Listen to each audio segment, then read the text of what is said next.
If your condenser compressor is humming but not starting, you're probably dealing with a start capacitor problem or a faulty compressor that needs replacing. So, first off, check the start capacitor, because it's what gives that compressor the initial push to get going.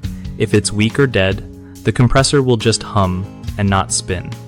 You can test the capacitor with a multimeter if you've got one, or just swap it out with a new one to see if that fixes it.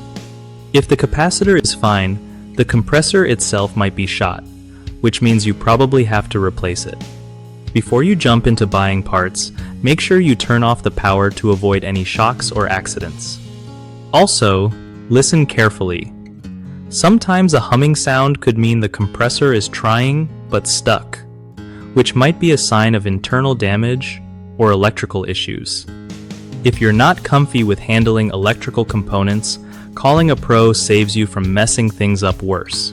Keeping your condenser clean and free from debris can help prevent these problems from popping up again. One of the biggest mistakes people make when their condenser compressor hums but won't start is ignoring the start capacitor because it's kind of hidden away but super important.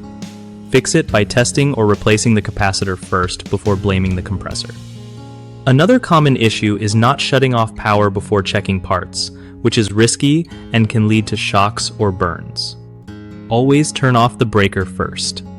The third mistake is jumping straight to replacing the compressor without proper diagnosis, which can cost a ton more. Instead, try swapping the capacitor or calling an expert to pinpoint the real problem.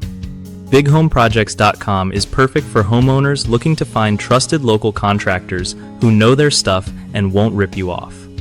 For contractors, it's a solid way to connect with people who actually need their services and want reliable work done right.